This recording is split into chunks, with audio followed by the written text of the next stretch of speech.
ओम शांति। 8 जुलाई 2021 आज की साकार मुरली से मीठे प्यारे बाप दादा के मधुर अनमोल महावाक्य। आज मुरली का सार है, सारी दुनिया में तुम्हारे जैसा खुशनसीब कोई नहीं।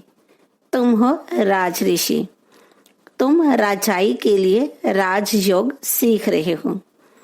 आज का प्रश्न है, निराकार बाप में कौन से संस्कार हैं जो संगम पर तुम बच्चे भी धारण करते हो? उत्तर है, निराकार बाप में ज्ञान के संस्कार हैं। वे तुम्हें ज्ञान सुनाकर पतित से पावन बना देते हैं, इसलिए उन्हें ज्ञान का सागर पतित पावन कहा जाता है। तुम बच्चे भी अभी वो संस्कार धारण करते हो। तुम नशे से कहते हो हमें भगवान पढ़ाते हैं, हम उनसे सुनकर सुनाते हैं। आज का गीत है, आखिर वह दिन आया आज। ओम शांति। मीठे मीठे रूहानी बच्चों ने यह गीत सुना। यह महिमा किसकी है? एक बाप की। शिवाय नमः। ऊंचते ऊंच भगवान है ना। बच्चे जानते हैं वह हमारा बाप है। ऐसे नहीं कि हम सभी बाप हैं। गाया भी जाता है, सारी दुनिया ब्रदरहुड है। सन्यासी अथवा विद्वानों के कहने अनुसार ईश्वर सर्वव्यापी कहने से जैसे कि फादरहुड हो जाता है। ब्रदर होने से बाप तो सिद्ध होता है, जिससे वर्षा मिलना है। फादरहुड है तो फिर वर्षे की बात ही नहीं है। बच्चे जानते हैं हम सभी आत्माओं का बाप एक है। उनको कहा ही जाता है वर्ल्ड गॉड फादर। वर्ल्ड में कौन है? सभी ब्रदर्स हैं, आत्मा ही हैं। सबका गॉड फादर एक ही है। उस बाप की सभी प्रार्थना करते हैं। एक की ही बंदगी व पूजा होनी चाहिए, वही है सतो प्रधान। यह भी समझाया है, ज्ञान, भक्ति और वैराग्य। बाप ज्ञान देते हैं सदगति के लिए। सदगति कहा जाता है जीवन मुक्ति धाम को। यह आत्मा को बुद्धि में धारण करना है। हमारा घर शांति धाम है, उसको मुक्ति धाम, निर्वाण धाम भी कहा जाता है। सबसे अच्छा नाम है शांति धाम। यहाँ तो अर्गन्स होने के कारण आत्मा टोकी में रहती है, बोलना पड़ता है। सूक्ष्म वतन में है मूवी, इशारों में बात होती है, आवाज नहीं होती। तीनों लोगों को भी तुम जान गए हो, मूल वतन, सूक्ष्म वतन, स्थूल वतन। बुद्धि में यह अच्छी रीति बैठा है। मनुष्य सृष्टि के लिए ही गाया जाता है कि यह सृष्टि चक्र लगाती है। उसको कहा जाता है वर्ल्ड की हिस्ट्री ज्योग्राफी। मनुष्य ही तो उसको जानेंगे ना। वर्ल्ड की हिस्ट्री ज्योग्राफी सुनाते हैं। ऊंचते ऊंच पाप है। वर्ल्ड की हिस्ट्री ज्योग्राफी कैसे रिपीट होती है वही जानते हैं। इस चक्र को जानने से ही तुम चक्रवर्ती राजा बने हो। गाते भी हैं, देवताएं संपूर्ण निर्विकारी हैं। लक्ष्मी नारायण के चित्र है ना, वे संपूर्ण निर्विकारी और अपने को कहते हैं संपूर्ण विकारी। सतयुग में है संपूर्ण निर्विकारी अथवा संपूर्ण पावन। कलयुग में है संपूर्ण विकारी, संपूर्ण पतित। भारत की ही बात है। यह बाप ही आकर बुद्धि में बिठाते हैं और कोई नहीं जानते हैं। उन्होंने तो सतयुग को लंबा समय दे दिया है। समझते हैं लाखों वर्ष पहले सतयुग था, तो किसी की बुद्धि में यह बात आती ही नहीं है। अब बच्चे जानते हैं हम अभी संपूर्ण विकारी से संपूर्ण निर्विकारी बन रहे हैं। संपूर्ण पतित से संपूर्ण पावन बनना है। बाप समझाते हैं, आत्मा में ही खाद पड़ी है। गोल्डन एज से अब आयरन एज बन गई है। ये आत्मा की भेंट की जाती है। ये अच्छी रीति समझना है। तुम बच्चे बहुत खुशनसीब हो। तुम्हारे जैसा खुशनसीब कोई और नहीं। अभी तुम राजयोग में बैठे हो। तुम राज ऋषि हो। राजाई के लिए कभी कोई पढ़ाई होती है क्या? बैरिस्टर बनाएंगे, परंतु विश्व का महाराजा कौन बनाएगा? बाप के सिवाय कोई बना ना सके। यहाँ महाराजा तो कोई है नहीं। सतयुग के लिए तो जरूर चाहिए। किसको जरूर आना पड़े? बाप कहते हैं, मैं आता हूं तब जब भक्ति पूरी होनी होती है। अब भक्ति पूरी हुई और कोई बात उसमें उठा ही नहीं सकते। हमको बाप बैठ पढ़ाते हैं। यह नशा होना चाहिए। हम आत्माओं को निराकार बाप परमपिता परमात्मा शिव पढ़ाते हैं। शिव को तो कोई जानते ही नहीं। अब तुम बच्चे जानते हो। बाबा फिर से स्वर्ग की राजाई स्थापन कर रहे हैं। हम उनको महाराजान श्री नारायण और महारानी श्री लक्ष्मी कहते हैं। भक्ति मार्ग में सत्यनारायण की कथा सुनाते हैं, अमर कथा और तीसरी की कथा। बाप तीसरा नेत्र भी देते हैं। नर से नारायण बनने की कथा सुनाई जाती है। वही बातें जो पास्ट हो जाती हैं वे फिर भक्ति मार्ग में काम आती हैं। अभी तुम बच्चे समझते हो बाबा हमको स्वर्ग का मालिक बनाते हैं। हम हकदार हैं। भगवान तो स्वर्ग का रचयिता है ना। हम भगवान की संतान हैं, तो हम स्वर्ग में क्यों नहीं हैं? कलयुग में क्यों पड़े हैं? परम पिता परमात्मा तो नई दुनिया रचते हैं। पुरानी दुनिया थोड़े ही भगवान रचते हैं। पहले नई दुनिया बनाते हैं, उसके बाद फिर पुरानी को तोड़ेंगे। तुम जानते हो हम सतयुग के लिए राज्य ले रहे हैं। सतयुग में कौन होंगे? इन लक्ष्मी नारायण की डिनाइस्टी होगी। और भी तो राजाएं होगी ना, जिसकी निशानी है विजयमाला। बच्चे जानते हैं अभी हम विजयमाला में पिरोने के लिए पुरुषार्थ कर रहे हैं। दुनिया में माला का अर्थ कोई नहीं जानते कि यह क्यों पूछी जाती है। ऊपर में फूल कौन है? माला को फेरते फेरते फिर फूल को नमस्ते करते हैं, फिर माला फेरेंगे। माला बैठ सिमरते हैं। कहाँ बाहर ख्यालात ना जाएं। अंदर राम राम की धुन लगाते हैं, जैसे बाजा बजता है। बहुत प्रैक्टिस करते हैं। ये सब हैं भक्ति मार्ग की बातें। हाँ, बहुत भक्ति करने वाले सिर्फ कोई विकर्म नहीं करेंगे। बहुत भक्ति करने वाले के लिए समझेंगे कि यह सत्यवादी होगा। मंदिर में माला रखी होगी। माला फेरते मुख से राम राम कहते रहेंगे। बहुत लोग समझते हैं भक्ति में पाप नहीं होता। कहते हैं नौधा भक्ति से मनुष्य मुक्त हो जाते हैं, परंतु होता कुछ भी नहीं। यह एक नाटक है। उसमें सतो प्रधान, सतो रजो तमो में सबको आना ही है। वापस एक को भी नहीं जाना है। जैसे ऊपर में जगह खाली हो जाती है, वैसे यहाँ भी बहुत जगह खाली हो जाएगी। दिल्ली के आसपास मीठी नदियों पर राजधानी होती है, समुद्र की तरफ नहीं होती हैं। ये बॉम्बे आदि होंगे नहीं। वे तो पहले मच्छी म्यानी थी। मछली फंसाने वाले वहाँ रहते थे। अभी तो समुद्र को कितना सुखाया है, फिर भी मच्छी म्यानी होगी। सतयुग में तो बॉम्बे होती नहीं। वहाँ कोई पहाड़ियाँ आदि भी नहीं होती। कहाँ जाने की दरकार ही नहीं होती। यहाँ मनुष्य थकते हैं तो जाते हैं रेस्ट के लिए।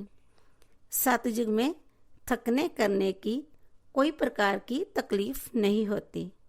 तुम स्वर्गवासी बन जाते हो, रिंचक भी तकलीफ नहीं होती।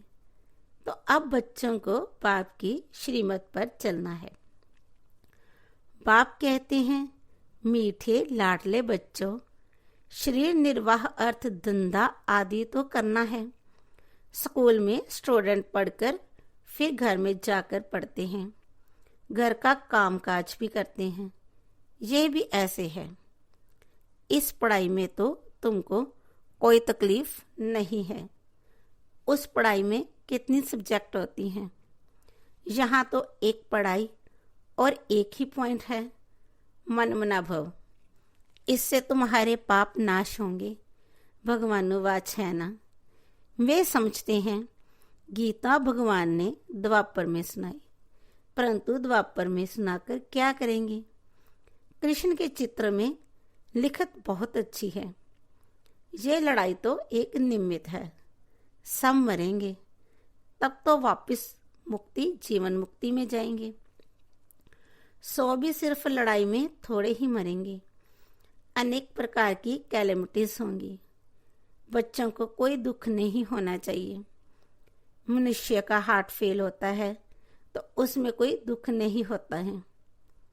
मौत हो तो ऐसा, बैठे बैठे हार्ट फेल हुआ, खलास। जब तक डॉक्टर आए आत्मा निकल जाती है। अब तो सबका मौत होना है। पिछाड़ी में ना हॉस्पिटल, ना डॉक्टर रहेंगे, ना क्रियाक्रम करने वाले रहेंगे। कुछ भी नहीं होगा। सबके प्राण तन से निकलेंगे। मूसलधार बरसात पड़ेगी। मौत में कोई देर थोड़े ही लगेगी। कोशिश कर रहे हैं ऐसे बॉम्ब्स बनाएं जो मनुष्य फट से मर जाएं। ऐसे ऐसे बॉम्ब्स बनाते रहते हैं, बॉम्ब्स की इम्प्रूवमेंट करते रहते हैं। ये ड्रामा में नूंद है, ड्रामा में बना बनाया खेल है। कल्प कल्प विनाश होता है। सतयुग में तुमको ये ज्ञान रहेगा नहीं। बाप को ही आकर ज्ञान देना है। स्थापना हो गई, फिर ज्ञान की बात ही नहीं रहती। फिर जब रावण राज्य शुरू होता है तो भक्ति शुरू होती है। अब भक्ति पूरी होती है। अब तुमको जोग बल से पावन बनना है। पावन बनने से ही सुखधाम शांतिधाम में जा सकते हैं। चार्ट रखना पड़े। ये तो समझ गए हो। हमको बाप को याद कर तमो प्रधान से सतो प्रधान यहाँ बनना है। ऐसे कोई शास्त्र आदि में लिखा हुआ नहीं है। बच्चों ने गीत सुना। आखिर वह दिन आया आज, जबकि भारतवासी फिर राजाओं के राजा बनते हैं। राजाओं के राजा अथवा महाराजा बनते हैं। पीछे त्रेता में होते हैं राजा रानी। फिर जो पूज्य महाराजा महारानी थे वे द्वापर में वाम मार्ग में आकर पुजारी बन जाते हैं। आप पे ही पूज्य, आप पे ही पुजारी हो जाते हैं। बाप कहते हैं मैं पुजारी नहीं बनता हूँ। देवताएं पूज्य होते हैं, मैं नहीं बनता, ना ही पुजारी बनता हूँ। भारतवासी देवी देवताओं के ही मंदिर बनाकर उनका पूजन करते हैं। लक्ष्मी नारायण जो पहले पूज्य थे, फिर भक्ति मार्ग में वही शिव बाबा के पुजारी बनते हैं। जिस शिव बाबा ने महाराजा महारानी बनाया, उनके फिर मंदिर बनाकर पूजा करते हैं। विकारी भी कोई फट से नहीं बनते हैं, आहिस्ते आहिस्ते बनते हैं। निशानी भी देवताओं की वाम मार्ग में दिखाते हैं। जो पूज्य लक्ष्मी नारायण थे वही फिर पुजारी बन जाते हैं। पहले पहले शिव का मंदिर बनाते हैं। उस समय तो हीरों को कट कराए लिंग बनाते हैं पूजा के लिए। ये किसको भी पता नहीं है कि परमात्मा छोटी सी बिंदी है। ये तुम अभी समझते हो कि बड़ा लिंग नहीं है। मंदिर तो बहुत बनाएंगे। राजा को देख प्रजा भी ऐसे करेगी। पहले पहले शिव बाबा की पूजा होती है। उनको कहा जाता है अव्यभिचारी सतो प्रधान पूजा। फिर सतो रजो तमो में आते हैं। तुम रजो तमो में आए हो तो नाम ही हिंदू रख दिया है। असुर थे देवी देवता। बाप कहते हैं तुम असुर देवी देवता धर्म के हो, परंतु तुम बहुत पतित बन गए हो, इसलिए अपने को देवता कहला नहीं सकते, क्योंकि अपवित्र हो। हिंदू नाम तो बहुत देरी से रखते हैं। अभी तुम समझते हो हम सो पूज्य थे। अभी संगम युग पर पूज्य हैं, ना पुजारी हैं। तुम क्या करते हो? श्रीमत पर पूज्य बन रहे हो, औरों को भी बना रहे हो। तुम हो ब्राह्मण, तुम्हारी आत्मा पवित्र होती जाती है। पूरा पवित्र होंगे तो यह पुराना चोला छोड़ना पड़ेगा। बाप कहते हैं बिल्कुल सहज है। बूढ़ी माताओं को धारणा नहीं होती है। बाप कहते हैं ये तो समझते हो कि हम आत्मा हैं। आत्मा में ही अच्छे व बुरे संस्कार होते हैं। आत्मा ने जो कर्म किया वह दूसरे जन्म में भोगना होता है। बाप भी आत्माओं से बात करते हैं। बाप कहते हैं हे बच्चे, आत्म अभिमानी बनो। निराकार शिव बाबा निराकारी आत्माओं को पढ़ाते हैं। निराकार बाबा में ज्ञान के संस्कार हैं। शरीर तो उनको है नहीं, तो वे ज्ञान का सागर पतित पावन है। उनमें सब गुण हैं। बाप कहते हैं मैं आकर तुम बच्चों को पावन बनाता हूँ। जुक्ति कितनी सहज है। अक्षर ही एक है। मन मना भव मामेकम याद करो। याद से ही तुम्हारे विकर्म विनाश होंगे। यह भी जानते हो अभी हम ब्राह्मण हैं, फिर सूर्यवंशी, चंद्रवंशी, वैश्य, शूद्रवंशी बनेंगे। हम ही इस 84 के चक्र में आएंगे। ऊपर से नीचे उतरेंगे, फिर बाबा आएंगे। बराबर ये सृष्टि का चक्र फिरता रहता है। सृष्टि ये पुरानी होती है तो फिर बाबा आते हैं नई बनाने। ये तो बुद्धि में बैठता है ना, ये चक्र बुद्धि में फिरना चाहिए। अब तुम स्वदर्शन चक्रधारी बनते हो, जिससे फिर जाकर चक्रवर्ती राजा बनेंगे। अच्छा, मीठे मीठे सिक्के लदे बच्चों प्रति माता पिता बाप दादा का याद प्यार और गुड मॉर्निंग। रूहानी बाप की रूहानी बच्चों को नमस्ते। हम रूहानी बच्चों की रूहानी बाप दादा को याद प्यार, गुड मॉर्निंग और नमस्ते। शुक्रिया बाबा, शुक्रिया। धारणा के लिए मुख्य सार। नंबर 1, श्रीमत पर पूज्य बनना है।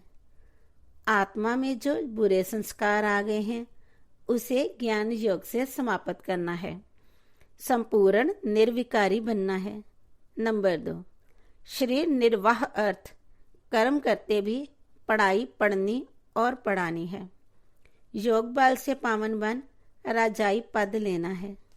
वरदान है गम की दुनिया सामने होते हुए भी बेगमपुर की बादशाही का अनुभव करने वाले अष्ट शक्ति स्वरूप भव।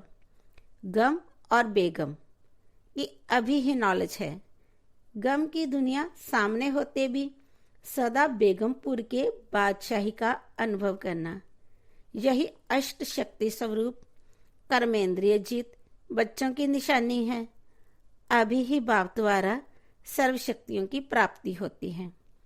लेकिन अगर कोई ना कोई संग दोष व कोई कर्मेंद्रियों के वशीभूत हो, अपनी शक्ति खो लेती हो, तो बेगमपुर का नशा व खुशी प्राप्त है वे स्वतः ही खो जाती है। बेगमपुर के बादशाह भी कंगाल बन जाते हैं। स्लोगन है दृढ़ता की शक्ति सदा साथ हो तो सफलता गले का हार है। ओम शांति।